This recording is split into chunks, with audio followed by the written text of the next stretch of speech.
Rosaline, hindi kayo kasal? Hindi po. Hindi kayo kasal. So gusto ko lang i-establish yun na hindi sila kasal. Ang mga anak mo ay ilang taong gulang? 5 taon po, tsaka 2 taon. So 2 bata ito ang nandun sa kanila. Opo. So 5 years old at saka 2 years old. Opo. Live-in partner po kami. So doon po ako. Doon ka rin umuwi. Doon ka nakatira. Okay. So hindi mo sila iniwan doon o binigay Hindi sa po. kanila. Kaya lang nagtatrabaho ka. Opo. Yun. At kailan ka umalis para magtrabaho? Lagi naman po, every week po ako umuwi. Kaso umuwi ka talaga. So walang hiwalayan nito, walang ano ito, walang issue ito. Ang issue lang po kasi, noon that time po, nag-away po kami ng asawa ko sa chat. Parang naglalambing ka lang po, gano'n, na meron siyang May hindi pagkakaintindihan. Tapos, pinasa niya po sa mami niya. Okay. Yung mami niya nagdakdak daw ng dagdakdak sa akin. Sabi niya, anong ginagawa mo sa anak ko? Sabi niya. Pag may nangyari dyan, nagtatain na yung anak ko, nilalagnat na. Sabi niya, papadampot kita, sabi niya. Doon lang hanggang sa humahaba-haba na nagsasagutan na kami ng biyanan. Ilang taon na ba itong tatay ng mga anak mo? 31 po. 31. Nag-iisang anak ba ito ng nanay niya? 4 po sila. 4. Panganay ba siya? Bunso po.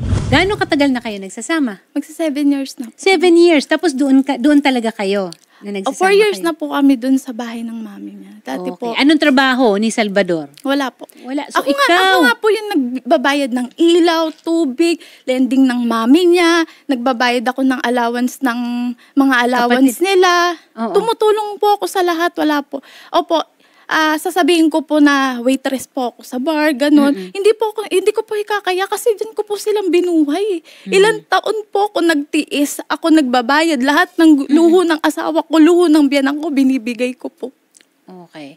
Ito naman ay nagpabarangay na daw kayo. No, dapat po magpapabarangay po ako kaso nagkasakitan po kami.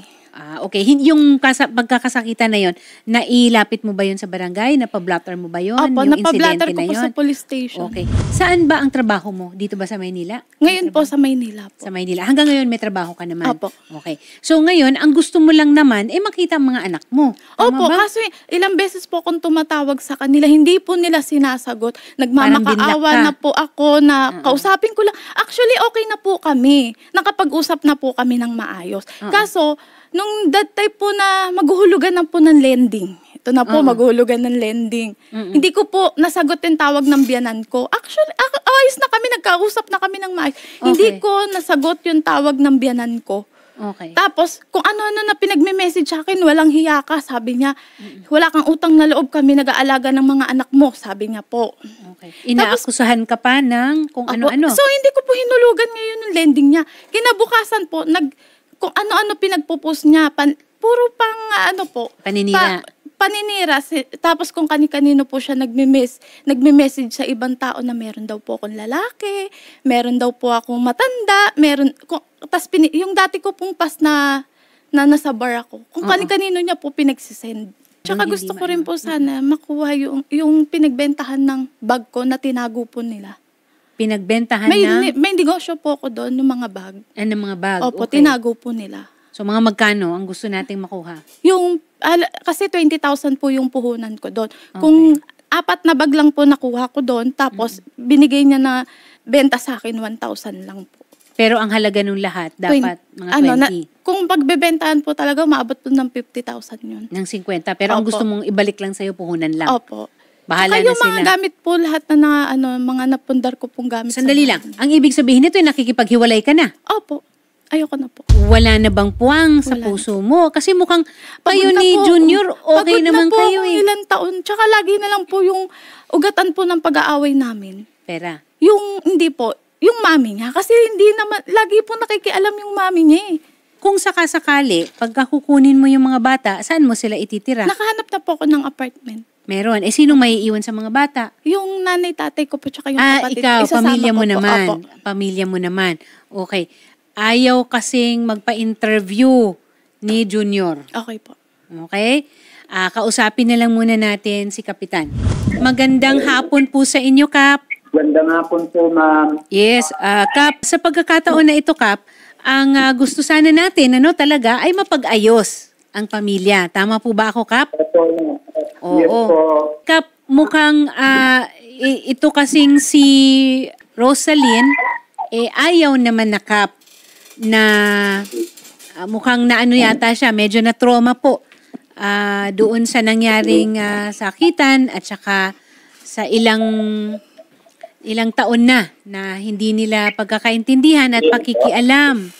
Yun. Kap, ano po ba ang masasuggest ninyo? Kasi kung kami lang po talaga dito sa Wanted sa Radyo, gusto sana namin na magkaroon muna ng harap-harapan, yun lang munang mga tao na involved. Ay, gusto naman nung mga yung asawa niya at saka yung biyanan niya aayusin sa barangay at saka tungkol po naman sa mga bata talagang ibibigay ng yata. Yun ang sabi. Ibibigay ang mga bata at gustong mag-ayos. Okay? Pero sa tingin ko, Kap, mukhang may kailangan rin po siguro managot tungkol doon sa sakitan na nangyari. Gusto Kasi ko po yung uncle po niya, yung stepfather po niya, gusto ko po managot, tsaka yung mami niya. Yung pananakit na ginawa nila sa akin, pumunta ako doon. oo, kasi mukhang meron naman talagang physical injuries na nangyari, Kap. Pero nandito yung mga stepfather niya po, ma'am. Parang hindi ko sinaktan kanya naman po, ma'am. Kasi kami po dito sa Wanted sa Radyo, gusto lang naman namin na maging fair. Kaya, yun nga, kung hanggat sa kaya na magkaayusan, kung hihingi ng tawad, kilalanin nila yung mga pagkukulang nila at yung nagawa nila at panagutan nila. Ako daw po magpakumbaba. Bakit po ako magpapakumbaba? Wala naman po akong kasalanan sa kanila. Okay. Kailan ba kasi nangyari itong insidente na ito? Nung 14 po. Itong wala pang halos isang Opo, linggo. nang graduation po ng anak ko. Kung papayag ka rin lang naman, dadaan talaga tayo sa proseso. Magpapatawag tayo sa barangay. Sa barangay, bawal ang abogado. Opo. Pero pwede naman na mag-witness or mag-observe tayo, di ba? Ang party list na masasandalan. Axia yes! Number 68 sa balota. Ayaw niyang magpa-live at nahihiya daw siya. Sabi ko, yun lang ba reason mo? Yes, nahihiya lang daw siya. Pero kung gusto mo daw mag-file ng case sa kanya or dun sa nanay niya dahil sa pamimisikal sa'yo, haharapin daw nila. Okay po. Oo. Pero sabi ko naman, hindi naman natin siya pinipilit kung ayaw niya talaga. Opo. Yung dun sa bata, aayusin na lang natin sa MSWD. Opo. Pero ngayon kasi hindi natin siya mapilit. Nahihiya daw siya. Ngayon, anong trabaho ni Junior? Wala. Wala po. Sige. Pinatigil ko nga po siya sa trabaho niya. Kasi nga po, 480 po yung sahod niya sa isang araw. Tapos magkano po yung sigarilyo niya, yung alak niya.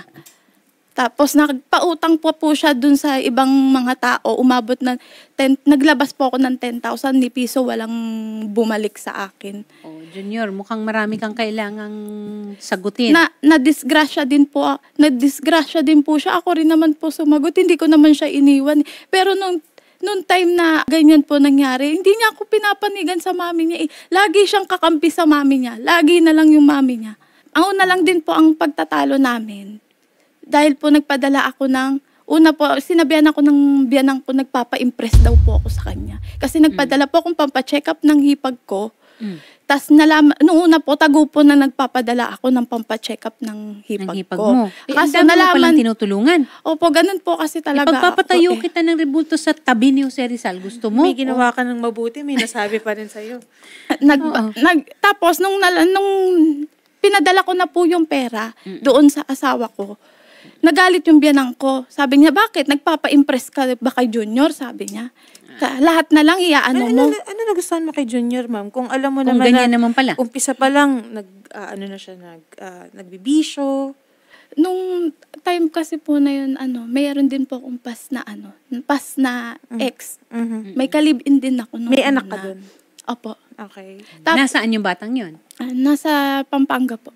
Nasa mga pamilya mo? Opo. Ma'am, hindi ka married Hindi po. sa unang asawa mo? Hindi rin po. Okay. Oh, eto, si Junior, oh. So, sobrang dami ko pong sinusuportahan. Grabe, magulang ko po sinusuportahan ko. Mga pamangkin ko na namatay po yung kuya ko, sinusuporta. Hindi nila alam kung gaano kahirap yung ginagawa ko. Ang gusto ko lang naman po sana, May katuwang ka. Concern lang, kahit concern lang eh. Nagpapalambing lang naman ako sa kanya nung una kasi anong ginawa niya. Sinumbong niya ako agad sa mami niya. Yung mami niya agad nagdakdak sa akin. Siguro po, napuno na ako eh. Kaya sumasagot na po ako. Dati, pag napupuno na ako, tinatapalan ko lang siya ng pera eh. Tapos na. Okay. Alam mo, Rosalyn, marami pang darating na pagsubok sa buhay mo. Dapat siguro, kung mamarapatin mo naman na magbigay ako ng konting payo, no? Yun munang anak mo na lang ang intindihin mo. Siyempre, mas masarap yung meron kang katuwang sa buhay. Yung meron nag-aalaga ng puso mo. Pero, maniwala ka man sa hindi, darating ang araw, magpapasalamat ka rin sa sarili mo dahil kikilalanin mo kung gaano ka pala kalakas. Kung gaano katibay ang puso mo, kung gaano kalakas ang damdamin mo at ang isip mo. Yung para lahat sa mga binigay ko anak sa kanila, pero ganito ginaganti nila sa akin. Sinisiraan nila ako sa ibang tao. Pinagsasend ng biyanan ko yung mga ex ko, tapos nandoon ako kumakain sa restaurant. Kung kanino niya pinagsasend yung mga picture ko. Tapos sinisiraan niya ako. Pinakinabangan naman nila, ma'am. Meron nagsusuporta po sa akin dati. May nagsusuporta sa akin. Kaya napagawa ko rin yung bahay nila. Kaya nakapagpagawa rin po ako ng bahay nila. Ngayon kasi, ang mga bata ay nandoon sa poder ng lalaki, no? Hindi mo naman sila inabandona eh.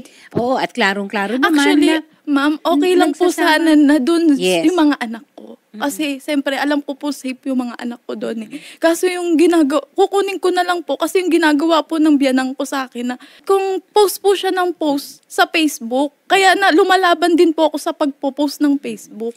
O, yan naman, huwag ka na lumaban sa pagpo-post, ha? Itigil mo na baka mamaya, ikaw rin ang kasuhan. Pero, matutulungan ka rin ng Wanted sa radyo. At kung nakikinig, si Nanay Cristina, Nay, 31 anyos na yung anak ninyo. Kaya na niyang labanan kung ano man ang mga pagsubok na darating sa buhay niya na hindi kayo ang dapat na tumayo para sa kanya. No? Bigyan mo ng pagkakataon anak nyo na ayusin ang buhay niya. No? Ayusin ang buhay ng pamilya niya. Sir Eugenio Galanga? Yes po, ma'am. Yes. Good afternoon po. Good afternoon po. Sir, ito ba ay magre-require pa ng assessment on your part ng DSWD or diretso na po natin na pwedeng kasi hindi naman po inabandona eh. Hindi rin naman. Opo. Direct na lang po dito sa office, ma'am. Okay.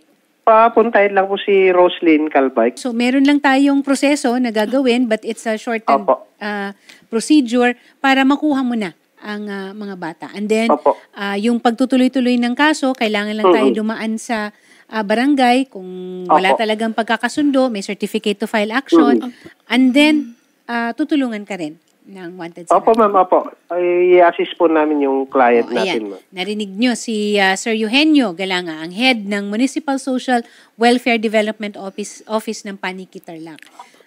Maraming salamat po, Sir Eugene. Thank you po. Mabuhay po kayo, sir. Mabuhay po kayo. Salamat Sasamahan po namin si Rosalyn dyan.